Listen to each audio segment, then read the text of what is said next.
Good morning, Teach Better family. It is good to see you again. This is, 7 a.m. here in the Eastern Time Zone, which means this is your daily drop-in for Thursday, May 26th. We are back today. We know that we still have a lot of emotions rolling around, and we're feeling a lot of the things, and we're still mourning, but we are going to attempt today to be a source of some fun for you, some smiles for you, and some outdoor education talk, because we've got Becky Schnekser here to chat with us. And on Monday and on Tuesday, we talked about how we were excited about Thursday because Becky was going to be here, and this is like her jam. She literally wrote the book. It's sitting back behind her there on the wall around this topic, and this is something she's passionate about. So we're excited to get into that and chat with you, Becky. Though, if you're watching, please drop in the comments, say good morning, let us know how you're feeling. And if you're listening while you're getting ready, you just keep on doing your hair. You're looking great. It's awesome. But if you are with us, grab your cup of coffee.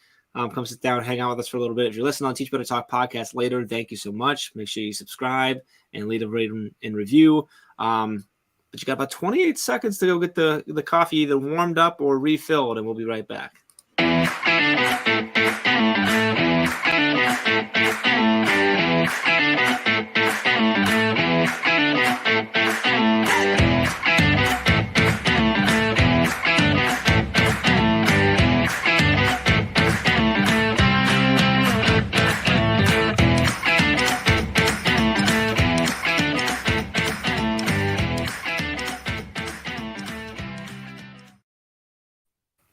Good morning and welcome to Daily Drop, and we are live Monday through Friday, 7 a.m. Eastern Time on Facebook, YouTube, Twitter, Twitch, and LinkedIn. Becky, it's good to see you. It's good to see you, Jeff. I'm excited to have you here. It was a Sunday, I think. I got a text that just said, "Dude." I think on Monday I shared that's how you and I text. Typically, it almost always starts with just "dude." I don't know that we usually even bother to put the period. It's just "dude." Yeah. And even without a period, exclamation point, question mark, anything like that, somehow I always know what you're feeling from the one word. Whether you're about to ask something out of concern or you're excited. Typically, it's because you're excited, maybe that's why. But you were just sharing that you were excited to come on the show this week and talk about outdoor education. But so it's awesome now to have you here. How are you? Yeah, man, things are great. I mean, as great as they can be right now in the world, but it's good. The last few weeks have been super just rainy and stormy and overcast. And this week, starting like over the weekend, it's been sunny and beautiful and a little bit hot. I don't want to complain about heat, but it's, it just, the sun came out. And so that's been a great change. I know weather just has an effect on people. And especially, I think we all know in education, weather affects our learners. And so we've seen just a slight change, and coming up on the end of the school year, it's the typical excitement, scared, just the storm of emotions that are happening right now. But everything is great. We this year I started at a new school. I know we've talked about that a little bit. So that's been a journey. That's been an experience for sure. Yes. So everything's great. The summer is turning out to be amazing, and I'm sure we'll talk about summer plans at some point. I want to get into your new school and your book and some other things, and your summer plans would be great as well. I want to note that Ray is in the comments. All the green hearts. Because Ray's on like another somewhere across the pond in another world for a while still. So she's about, I think, 6-7 hours ahead. So it's like afternoon there. So it's nice to see you dropping in. She's got a whole bunch of green hearts for you. It's good to see Becky. For those who might watch and be watching and maybe aren't connected with you, which is hard to believe, honestly, in our community, but it's possible. Can you share a little bit about yourself, sort of, what you do in your backstory of your experience in education and such, and then I think from there, then I want to get into your school and about it and your book, and we'll just go all those places. So. Yeah, of course. So I am Becky Schnekser. I'm an elementary educator. I'm a field scientist. I'm a writer. I am a lover of laughing. But what I've been doing, I can't believe this. I have almost been teaching 20 years. Like it's ridiculous. But I've been teaching for almost 20 years, everything from pre-kindergarten to fifth grade, all subjects. The first 7 years of my career, I was in public school teaching grade 5 and doing special education inclusion, teaching all the subjects. And then I switched to a different school for 8 years, and I was teaching only science to pre-K through fifth grade. And then this year, I joined a team and we opened a new school here locally, which has been absolutely amazing. But I've taught everything. When I'm not in the classroom, I'm either in my backyard, around the neighborhood, or around the world doing field science. And like Ray is right now. Ray's not doing science. Well, she might be doing science. I don't know. What? I don't want to speak. I don't want to speak for her. She might be doing science. We're all doing science all the time. That's a good point. So she is doing science. She is doing science, which is amazing. But I travel around and I do field science, and I bring that back to students. And of course, my students selfishly, right, get the first the first experience with whatever I'm researching or whatever I'm doing out in the field. And then I create those materials for students and teachers around the world, open source, on my website, and really promoting outdoor education, because like I was saying earlier, like we're learning all the time. Learning doesn't stop. Science doesn't stop. It's happening all the time, all around you. And just helping people who it's not natural to see that right away. I love helping turn on those lights and make those connections for people. So that's really what I do. I don't sleep much, but I love everything that I do. I can't pick a favorite piece of it. Everyone always asks, like, what's your favorite thing that you do? Is it teaching? Is it science? Is it the field? I'm like, yes. Yes. Yes. Like all of it. I love everything that I do. So that's a little bit about me. I want to make sure that we say, big shout out to Ray, who is currently sciencing all over the place. So she's out there on her expedition. So I want to talk about your expeditions, but the school you're in is a new school. It's a unique school, and it has someone who some people might know that helped get it rolling there. So tell us about your new school. Yeah. Oh my gosh. So it's been quite a journey.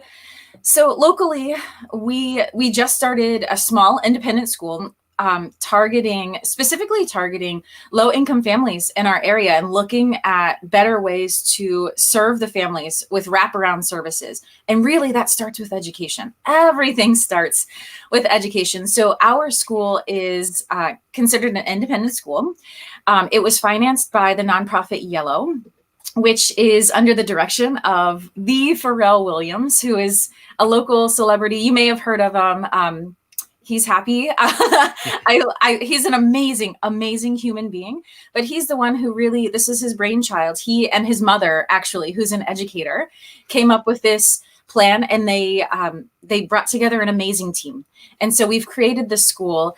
It's a fantastic school. Opening a school is hard. So I know I'm preaching to the choir. You guys probably know, like, opening a school is not easy. It doesn't happen overnight. There's a lot of things that happen, but opening a school and doing it during a pandemic has been quite a journey, but it's given us the opportunity to reinvent, to rethink the model of education that's been around for hundreds and hundreds of years, has been proven not to be the most effective. And we're disrupting that in the most positive way that we can. So just looking at what is education? What do we want our culture to look like? What do we want the teaching practices to be? What do we want education to truly be in a physical building or not? With what type of professionals do we want there? What type of human beings? What type of experiences do we want to provide for these young learners? And we call them explorers, which is, I'm sure you can imagine, that was in building this process, that word, I was like, yes, I already called my learners explorers. So it's been coming together in the most magical way, not without hardship, but absolutely full of passion, full of energy. And we're wrapping up the school year now. We've had one of the most amazing things when you think about field trips, just in education, you're like, oh yeah, once a year, twice a year, we got our fall trip, we got our spring trip. We go on field trips at least once a week, and oftentimes 2 or 3.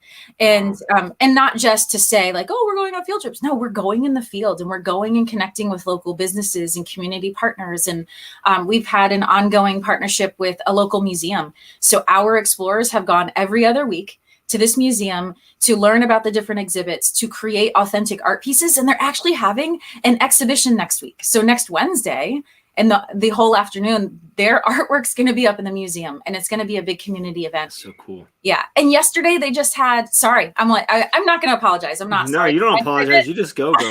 You're I'm fine. super hyped. Our explorers yesterday just put on a wellness fair. We've been talking all year about mind, body, spirit, taking care of yourself. Just what does that mean? What does that look like? Here are the different ways to do that. And yesterday they put on a 2.5-hour fair where they highlighted what spoke to them, and they engaged with community members in showing them how to take care of themselves, whether it's your mind, your body, or your spirit, or a combination of all of those. So it's just been, you just look around and the work is hard, but you're like, my gosh, today, like this 2.5-hour event that 8, 9, 10, 11-year-olds put on. And I just sat there and just made sure they were okay. That's learning, that's education. That's the power of looking at a model that's outdated and updating it and taking the initiative to do it. So it's been thrilling. And don't you dare apologize. I told you before we came on, I was just going to like throw up questions and let you go. And that's what we're doing, because I know your passion, and I know you don't. There's no way for you to keep it down. How much do you have left? So when are you done? How many days do you have? How long do students have, and everything? I have no idea. June 15th. I can tell you the last. June 15th. So you know the day. But yes. Yeah, I have never kept track. Like I never do. And always June 15th they'll be here, and I'm like, hey guys, I'll see you tomorrow. And they'll be like, yeah, no, this is the last day. Okay, guess that's it. Now, so yeah, so it's coming up soon, and I'll look at the calendar, and we've got field trips and experiences happening. It doesn't stop. No kidding. Yeah. So when it comes being a new school, and I know like you're heavily involved in obviously the decisions, the ideas that the school is continuing to work and implement or adjust and reflect on, everything like that. Are you planning for a different type of summer because of that? Are you all coming together more often to reflect on the year? And is there a lot of work that's been done over the summer that isn't as typical because it's like you're brand new, right? You're trying to rebuild this school as you go. Is that the plan for the summer, or are you going off to some faraway land to explore, or both? Yes, it's both.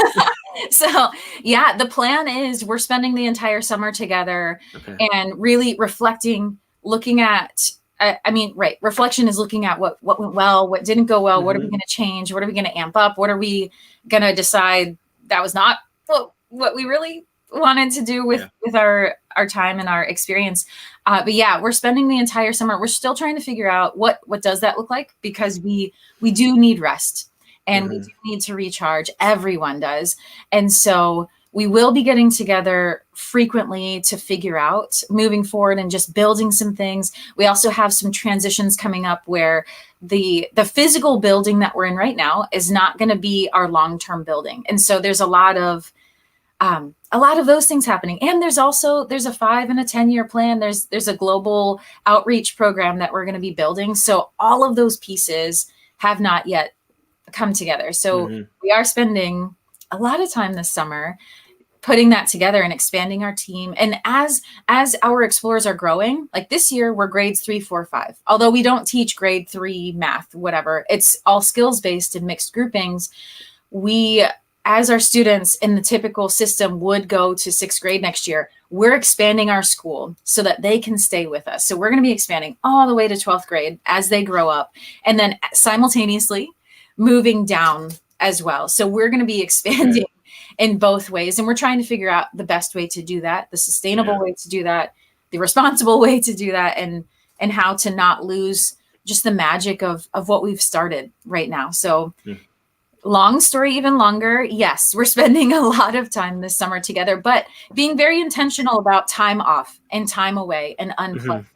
So I'll be spending a lot of time with this amazing team, but I'm also going out in the field. So where are you going? Where are you at this summer? Where are you heading to? Oh gosh. So I am going to the Amazon, back to the Amazon, which I haven't been since the beginning of the pandemic. And that if anyone knows me or you've just seen the cover of my book, it's all about the jungle and the rainforest. So it's very much a part of who I am. So I'm going back to the Amazon, and actually probably twice this summer in 2 different parts of the Amazon. Wow. So that's brand new news that I haven't really told anyone that. So you guys are all the Is first. that through the school? Is that National Geographic? Like, who's that? Or are you just going? It's none of those, actually. I'm going to one place in the Amazon with the National Council for Geographic Education. So NCGE. So I'm going, that's in July. I'll be going to Iquitos, which is northern Peruvian Amazon.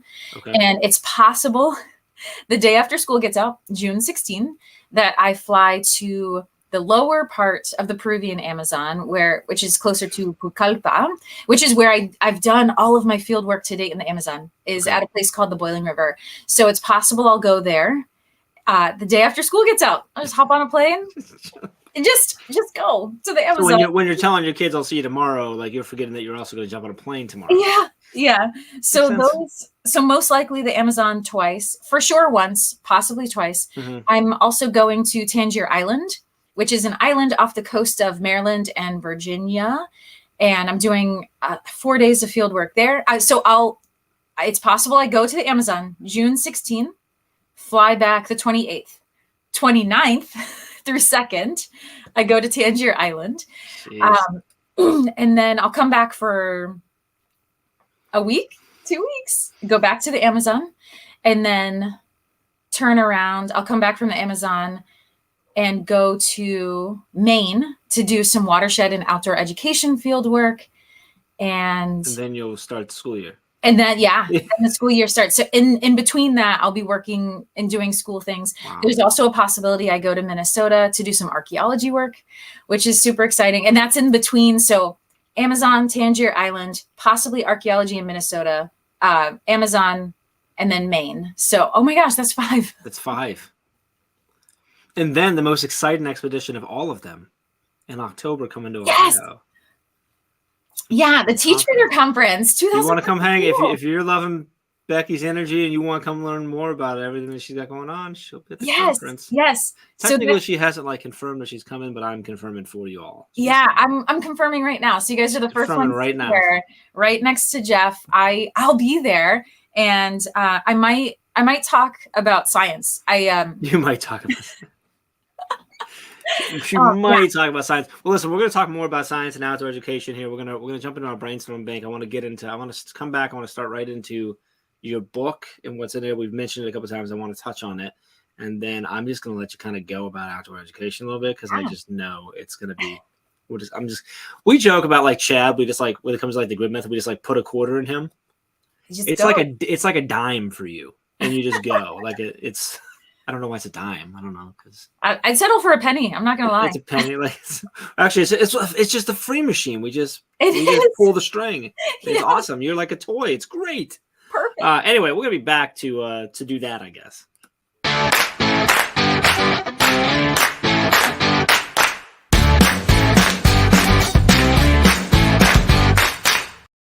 Welcome back to Daily Drop. We're right now on Facebook, YouTube, Twitter, Twitch, and LinkedIn. And we're chatting with Becky Schnekser, and we're talking all kinds of stuff. A little bit of science. We're talking a little bit of science, and some other stuff too. Actually, it's all science. It's all science. But the theme for this week, Becky, is outdoor education, and we talked a lot about it. And it's been some really good conversations. But as I mentioned earlier in this show, that on Monday and Tuesday, Monday, Dave and I were talking about how we were pumped because Thursday.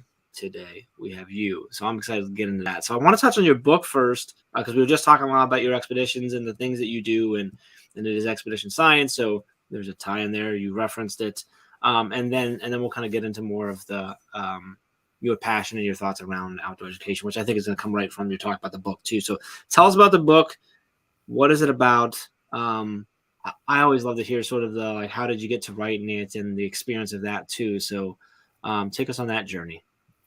Yeah. So I wrote a book. It's called Expedition Science: Empowering Learners Through Exploration. And I think that's it's a mouthful, but I couldn't pare it down, because it was just, the book is about empowering students and doing that through the lens of science. And really, you've heard, I'm an elementary educator, and I've been an elementary educator probably my whole life. I've almost been teaching 20 years, but I truly think inside I've been an educator my whole entire life. I've been a scientist, an explorer my whole entire life. And so this book, when I became a formal educator, I stepped foot in the classroom, I realized very, very quickly that science and social studies, in particular science, is neglected. It's either pushed to the side, it's not taught, or it's just, this is the way I was taught. All right, open your books to chapter 2. We're going to talk about atoms, molecules, and compounds today. And then the next day, all right, we're going to look at this picture of a volcano. And the next day, we're going to talk about what plants need. We're going to talk about what plants need. And so I found myself as an educator seeing both of these. Either we're not teaching science or we're teaching it the way that I was taught when I was little, and neither of those are good options. And so at that time, I became just a champion for science. How am I going to energize people? How am I going to get them comfortable? How are we going to build science and put it back, elevate it to the point that it should be? And so this book really takes you through my journey as an educator and realizing what I realized about science, making some realizations about my own educational journey, and then how I transform that every single day with my learners. So every chapter opens up about just a story. You're thrown into my classroom, or you're thrown into the middle of the Amazon with me, being chased by a jaguar in the jungle. And then it shows you how I use that experience, or how do I use this story, this narrative, and weave it into my classroom. How do you make education not a lesson, not a talk, not the traditional things that we possibly experience as educators, but how do I make it an experience? And I think that's the biggest thing for me is exploration. I guess all the E words, expedition, exploration, experience, is really what you're going to find in this book. You just get insight into what I've done, and hopefully that sparks something for you. And you read it and you're like, oh my gosh, I could do that. Or, oh my gosh, I could do this. And that takes, it sparks an idea, because I don't want you to read the book and say, I have to be Becky. Because you don't have to, and I don't want you to be, right? No one should be a copy of someone else when you could so amazingly be you. So hopefully in the book, what I want to bring across is just the importance of experiences in the classroom, whether it's science, math, social studies, music, reading. All of these things are hugely important to being a human being in the world. And my perspective is just showing you that through science. How can we tackle that? Like we were talking before, Ray's around the world doing science. We all are. Me sitting in the chair. I wish you could see how I'm sitting in this chair. I'm sitting on my feet, but my legs are just whatever. That's science. That is physics. The fact that I'm not falling out of the chair is physics. The fact that I probably will fall out of my chair during this broadcast, also physics, right? Science is happening all the time. And you just have to tag into it and see the opportunity. And I know that that's not natural for everyone. So I'm looking for ways to show other people who that's not a natural thought process for them, how they can train their mind to see those opportunities. So hopefully that gives you a little insight into the book. I think it took about 3 years to create, and it really is a work of heart. I say that slightly as a joke, but also seriously, it's my teacher, my science soul on pages. And I hope that you get it. I hope that you enjoy it. And if you would like a signed copy, just send me a message and I can make that happen for you. I love it. And I was, I consider myself very fortunate and privileged to have been in quite a bit of communication with you as you were going through the process of writing it. And I can confirm that it was definitely a work of heart. And the level of energy and stress and just passion that went into that, and from down to every little detail of the cover to the words on the back to everything. I mean, it was you felt it, and so it was such a cool moment when it came out, and you were finally like, because it was so important. So I love that. Can we do a little like example, a test experiment? I'm going to use the E word here. Yeah. You mentioned you sit in a chair in physics. Yes. I'm your class. Okay. Tell me about it.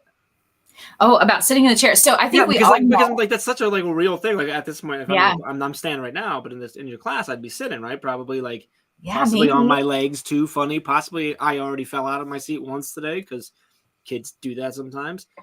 Yeah. As we all Yeah. do. I mean, I think in almost 20 years of teaching, I've maybe seen like one person fall out of a chair. No, it happens all the time, right? And my learners this year, my explorers this year are Mary Kay says hashtag I fall a lot. Yes. Yes. I love it. I love it. So yeah. So first of all, in the physical classroom, when I'm confined to a classroom, which it happens sometimes, they can sit however they want as long as they're awake and attentive and engaged. So sometimes I have students laying on the floor, they're on a beanbag, they're sitting in the windowsill, they're sitting like me in this chair, like literally my knees are like at my chest right now, or they're sitting on their bottoms, or they're on, they're on one leg or two legs or three legs instead of four legs on the floor. And so the way that I would tackle this in my class, first, they know that I sit like this, and they know every once in a while I almost fall, just like our friend here. And we just, first, you got to check that they're okay when they fall. And then second, then we can laugh. And then third, we talk about it. Like, why did that happen? This year, I've tackled that a lot with structural engineering because I have tools with me all the time. Super nerd. Two things I always have on me, a very small tool set and a Lego minifigure. We can get to Lego minifigures another time, but I have tools with me. And so we've talked a lot this year about the structural integrity of chairs. Why do chairs have four legs? And so when someone falls out of their chair, sometimes it's me, we talk about, oh my gosh, why did that happen? Cause and effect, right? Get your language arts things in there along with the science. So a lot of times, why did that happen? Why does a chair have four legs? Well, why does that chair have three legs? Or why is that stool only on one, and why does it rock? So we do a lot of why did that happen? And then we, like I keep saying, structural integrity. If the chair has four legs, and now we've talked about why it has four legs, because it's distributing the weight in the perfect way. Those, why are the bolts and nuts the way that they are? Why is that crisscross pattern of the metal the way that it is? We do a lot of that talking, and then I bring the tools out and I teach them how to then fix the chair that has a wobbly leg on it. But of course, laws of motion, right? The first, second, third laws of motion. We talk about inertia. We talk about gravity. Why did you fall out of the chair? Well, structural integrity. You weren't using the chair correctly. And also gravity pulled you down. Why does your bottom hurt? Well, let's talk about that. We get some anatomy in there, so that's really what happens. So those falling out of chair moments are opportunities, right? It's an opportunity for me to get mad, but I choose not to. I choose to check on the learner, make sure you're okay. Then we choose to laugh because we're choosing joy. And then we choose to learn about why and how that happened and how we can prevent that in the future. So that Jeff is what happens. I love it. In my room. Yeah. So tools, we've tightened a lot of bolts this week in particular. I know I'm not the only one wondering right now.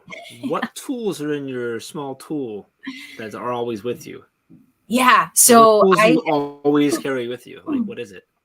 I have a little, it's not in my pocket right this second because it's in my book bag that's about 5 feet away, but it usually sits in my pocket. It's about the size of a credit card, but thicker than that. And it has a set of Allen wrench pieces, little tiny bits, almost like drill bits, but we're using it with our hand. A set of Allen wrenches, some Phillips head, and some flathead screwdrivers is really what I always have on me. But that also can double as a hammer.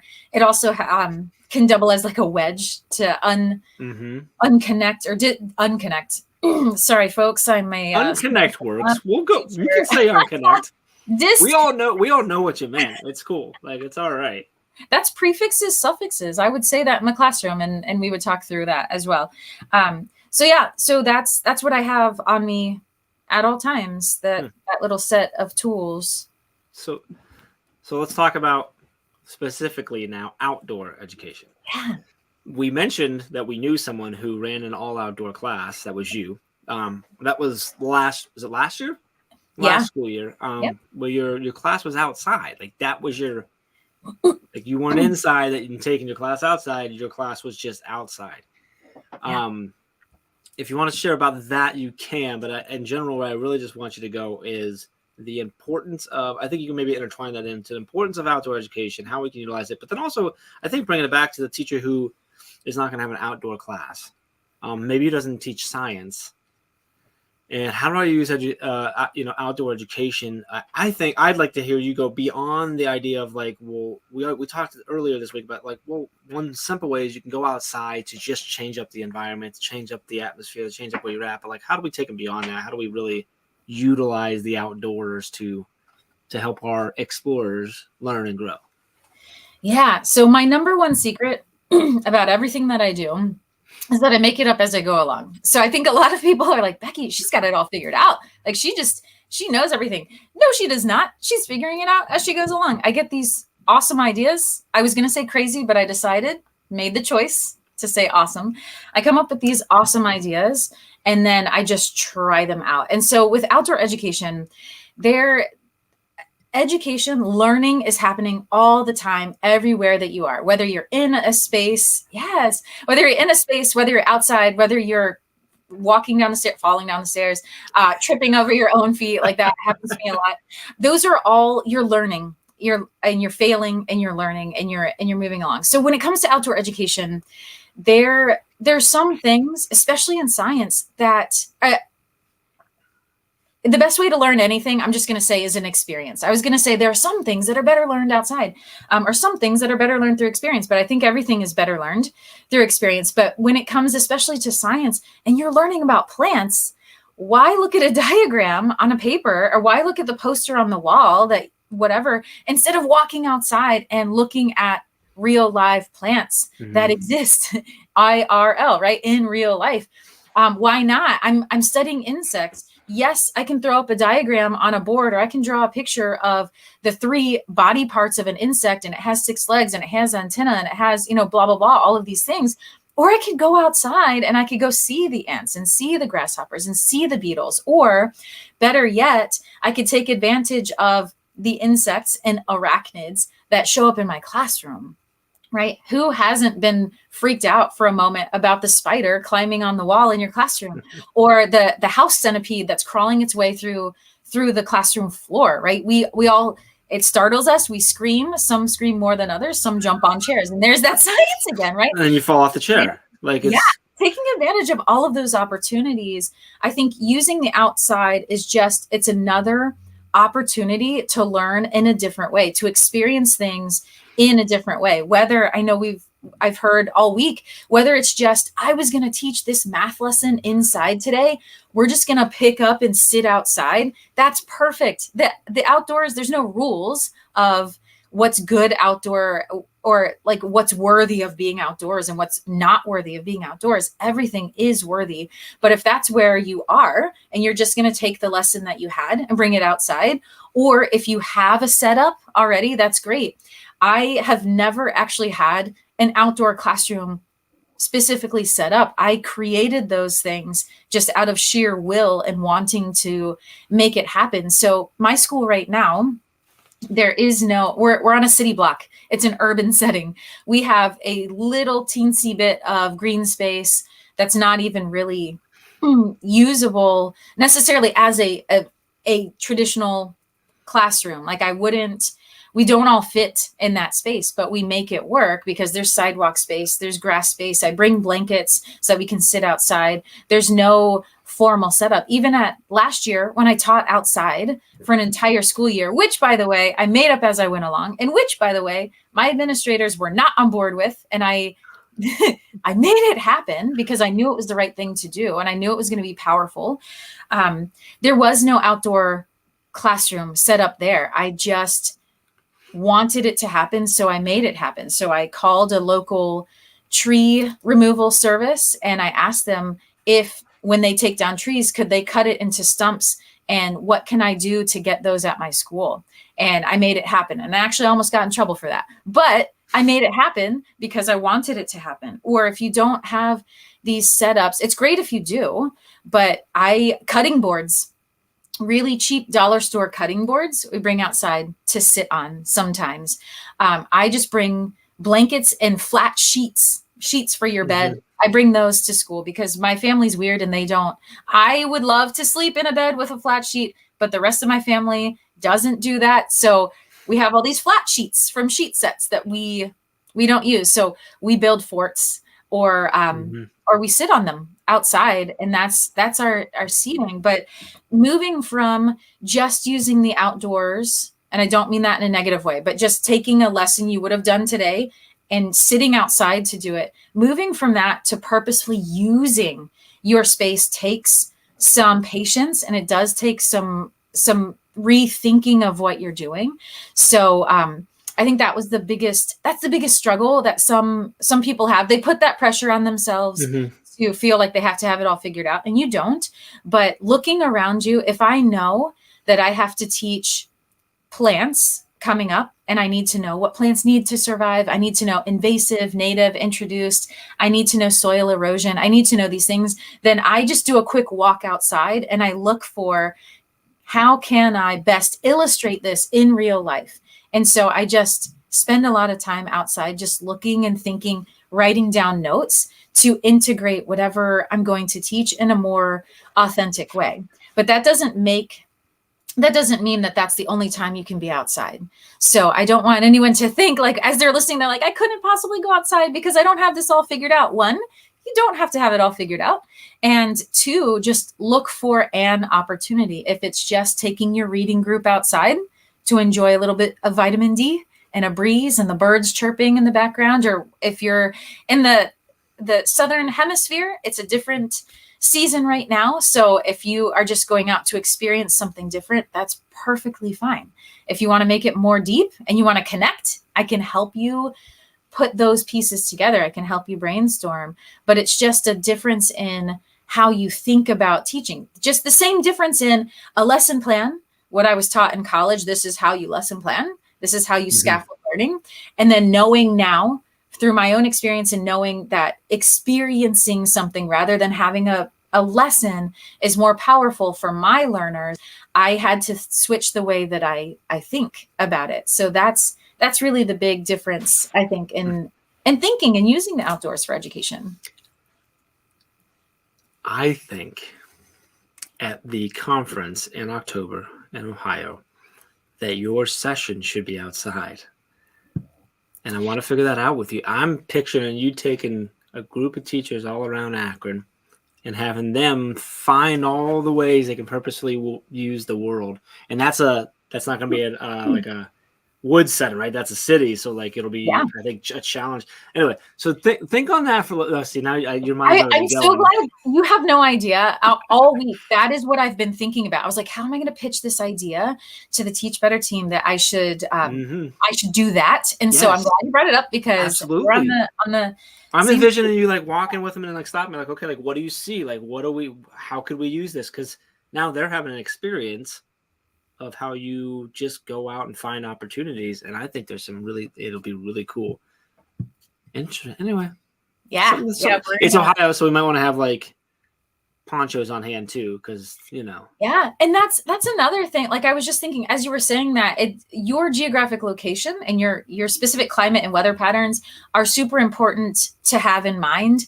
Last year, our weather here in Virginia is we experience all 4 seasons, and sometimes we experience all 4 seasons in one day. And so knowing that and just having a closet of things ready to go. And that's also why I have tools on me, because I've known just in general, I need to have those things. And I actually taught with a tool belt last year because I didn't have a desk. And when you're wandering outside, sometimes you need something and you got to have it on you. And even my adventure pants, my jungle pants, don't have enough pockets for all the things that I might need. And the geographic location doesn't matter. Your outdoor space is great outdoor space. I had a great campus last year, and now I'm on a city block. And so I tap into that. And as we move forward with a new building in this school, we're going to literally be in a downtown location. And it is, talk about city blocks, like it is a downtown situation where my next building is going to be. So looking for opportunities for outdoor education there is going to be very, very different. So that's a lot of time a mental block is, but I don't have this beautiful campus and I don't have the great seating set up. And I'm like, I don't either. I don't. I make it up as I go along. Okay. I'm excited to chat with you more about what that's going to look like at the conference. I think there's and Teach Better 2019. When I was presenting, it started to snow. And I think Elijah You're Carver right. in comments, it started to snow. And I was like, hey guys, look outside. It's snowing. What can we do with this? Those are opportunities. I think as teachers, those types of opportunities, the first thing we want to do is close the blinds. Nobody look. Yes, it's snowing. Forget it. I'm like, no, but what could you teach with that snow? How can we segue and use that to our go outside? Especially I live in Virginia. It doesn't snow here super often. So when it snows, we go outside, right? Like you can't ignore that. You have to go and take advantage of that. And whether it's specifically an academic experience or it's just for funsies, it's okay to have fun. It's okay to have joy in education, and you should have fun and you should have joy. So just little side note. I love it. And I'm not going to lie, when you use the word segue, I imagined you doing your session with everyone on segways. So like that Let's make it happen. Would be a whole different type of experience, and probably a lot of physics. Yeah, a lot of physics in segways. A lot of robotics physics engineering opportunities there as well. Wow. Okay. So that's exciting. This was awesome. I do want to share a good news story. We do have there's just some sort of fun holidays today, and hopefully that brings a smile to someone. We'll continue there. So we're going to jump into our good news story now.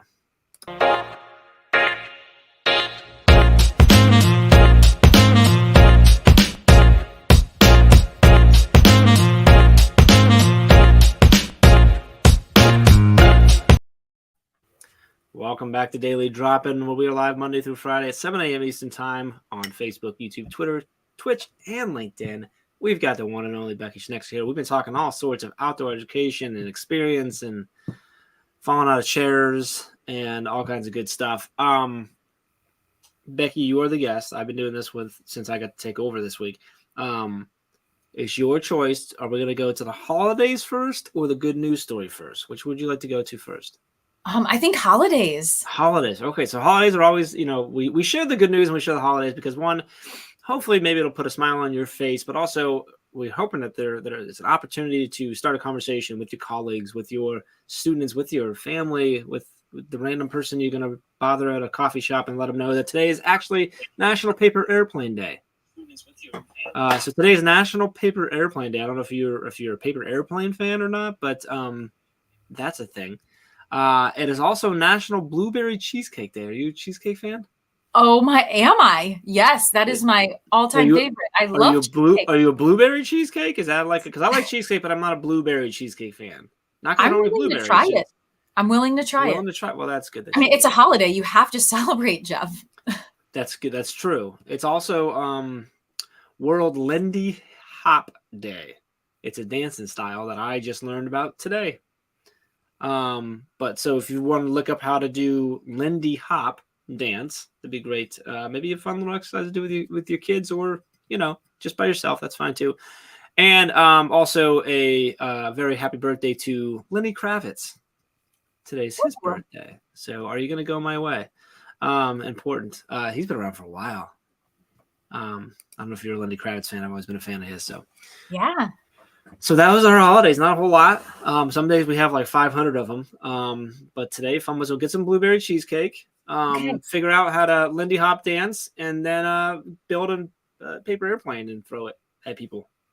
There's signs there for sure. Oh my gosh, there's so many things you can do with paper airplanes. That's one of my favorite experimental design things. Because today's Paper Airplanes Day, so let's take it. Let's roll with it.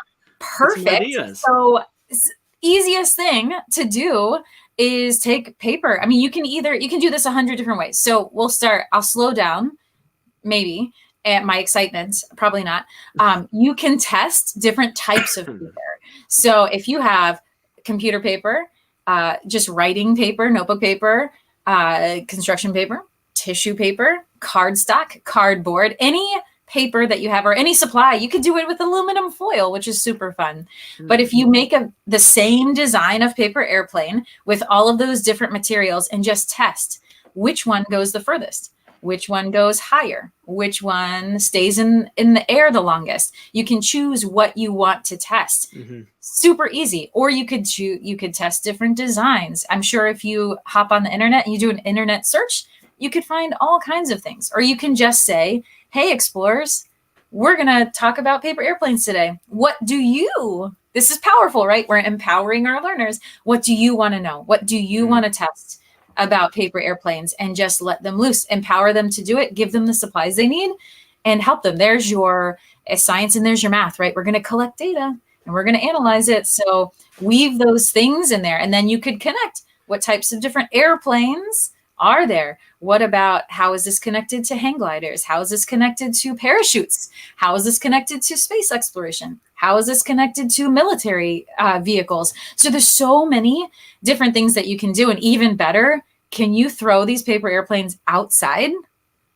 What? So there's so many different things. I love to use paper airplanes for experimental design. So just talking about variables, talking about hypothesis, talking about all of these things, because it's super fun. I always, every year though, am astounded how many young people do not know how to fold paper airplanes. I felt like I spent most of my childhood doing that. So really interesting, good, like fine and gross motor skill practice. So if you want to justify it in a certain way, just ask me and I will give you all the justification. You just justified the heck out of it. So, all right. Okay. Same thing. Okay. But blueberry cheesecake. All right. Blueberry cheesecake. We can talk fractions. We can talk chemistry. We can talk nutrition. We can talk what happens when you eat something, right? The digestion starts as soon as you put that piece of food in your mouth, right? And then you get to talk about poop, right? And you can talk about what you can learn about living things through their scat. And so they're right. And then you could go outside and you can look for scat samples. How do I know this is bird scat? How do I know this is cat scat? How do I know this is a bobcat? How do I know this is snake or worm poop? Right? There's so many rabbit holes or wormholes you can go through. Yeah, Jeff, let's do it. Schnekser, yeah. We were talking cheesecake and now we're talking poop. I don't know. And now we're talking poop. I didn't want you to do that. But it happens, right? Or you could talk about fruits. You could talk about, my gosh, plants, right? How did that blueberry get the plants? Oh, yeah. Right? Geography. Where in the world has the most blueberries? Are the blueberries in Spain different than the blueberries in China? Probably. Or does China get their blueberries from Spain or whatever it is, right? Are there blueberries in Antarctica? Do penguins eat blueberries? So all of these things, you just start asking questions and you can teach all kinds of things. It can start with a paper airplane. It can start with blueberry cheesecake and end up in poop. And kids like talking about poop. So you should just to note. You should just talk about it, right? And then gas, right? When students are releasing methane in your class, which I had an explorer doing that yesterday. It was very interesting, but all I could think was, how do I tackle this through science? And right, it's a chemical reaction. It's a sign of a chemical reaction. It's the release of methane. We could talk about global climate change through the release. Yes, Elijah, through that, because there's connections too to the pastures in the Midwest of the United States and cows and the release of methane and its possible contribution to greenhouse gases and global climate change indicators. So yes, poop can go all, yes. By the way, teachers also like to talk about poop. Yeah. Oh my gosh. It's so much fun. It's engaging, right? Just the word poop elicits such interesting reactions from people. And then you just take that opportunity and you run with it. So, I love you so much. I love you so much. Like I knew you would. I'm like, oh, she's got this. I'm like the paper airplanes. She's gonna take it. I said, I'm like, and then while you're talking to that, I'm like, wow, she's going like even more than I thought. Connected to 5,000 things. I'm like, I'm gonna throw a cheesecake at her. And like part of me was like, oh, you'll get her. And another part was like, yeah, right. Like she's got this. And then you went, and I love it. That's awesome. So, wow, that's really cool. All the ways you can do it. All right, so now we're gonna do it with the good news story. Yeah, I'm gonna let you just go. But the good news story, I found this. I actually heard about this the other day. I can't remember where I heard it. So I hope it wasn't on Daily Droppin'. But it was kind of cool. There's a graduating seniors at an LA art school college got a pretty nice surprise when they were graduating. It's 284 students of the class of 2022 from the Otis College of Art and Design. Found out at graduation that their entire student loan debt was being paid off. Wow. And it's because it was from the college's most successful alumni. It's the co-founder of Snapchat, Evan Spiegel. And he did it through his Spiegel Family Fund. And there was a partner that came in. It was Cora Beauty founder Miranda Kerr helped donate as well. But more than $10 million. They didn't disclose the total amount, but it was record breaking gift of more than $10 million to pay off the entire senior class's student loan debt. And Spiegel shared how that school changed his life, made him feel at home. He felt pushed, he felt challenged, he felt inspired because he was surrounded by such amazing artists and educators that support him. And so, like, to think about that, obviously, what an awesome surprise, right? You're about to go into the workforce. You know, one of the things that you hear about all the time is I'm going to have to pay off these student loans. It's going to kick in, right? No more deferred. And then it's gone. Boom, debt free. Now these students now have an opportunity to not have that burden and to go off and to know that, yes, there's a negative Nancy over here. It's like, oh, he's a millionaire, billionaire, whatever. He's just looking for a tax fund. But his reasoning is because he was impacted by the teachers there, by the educators there. And that drove him to say, like, I want these kids to have the opportunities that I have, and using some of that fortune for good. And I love that. That's a really cool story. So yeah, that's the power of education and the influence is we underestimate that as educators, I think. And it's oftentimes, especially now, there's so much negativity about education and what we should and we shouldn't be doing and all of these things. And it's so easy to forget just how important what we do, every interaction that we have, the words that we use, the facial expression that we have, the experiences that we plan with our learners are so impactful. And this is a prime example of someone who realized that and they chose to use that and give back. That's empowering them, right? Yeah. That's so beautiful. So great, good news, Troy. Yeah. I'm so glad that you shared that. So great, good news. Where you can take that with your kids and share that. But I think Becky gave you plenty of ways to utilize our holidays of National Paper Airplane Day and Blueberry Cheesecake Day to intertwine that in. I think you hit every single subject. So that was awesome, Becky. I really appreciate you coming on and hanging out with me this morning. I want to make sure everyone sees Becky's handle is right in her name there, so you can go follow her, connect with her, reach out to her. If you want a signed copy of her book, just message her to get that. If you want to come hang out with her, come hang out at the Teach Better conference with her, and maybe you'll go exploring outside in Akron. Who knows? We're going to work on that. So super excited to have you coming out. Appreciate you being here. Lastly, I do want to note, like, you know, with everything going on, if you are hurting, if you need a place to go, a need a place to cry, a shoulder to lean on, someone to vent to, whatever that is, we are still here for you always. Hopefully this show brought you some a sense of, I don't know if normalcy is the word I'm looking for, but knowing that you have this to lean on, that we're still here for you. I'll be back tomorrow morning with the one and only Brad Hughes to wrap up your week. And Becky, appreciate you. Have an amazing summer with all we figured out 5 different expeditions that I'm not sure you knew about until this morning either. But we're excited for you. Looking forward to watching all the pictures and the journey on Instagram. And we will see you in October in Ohio. Yeah, I'm excited. Have an amazing rest of your day. If you need anything, let us know.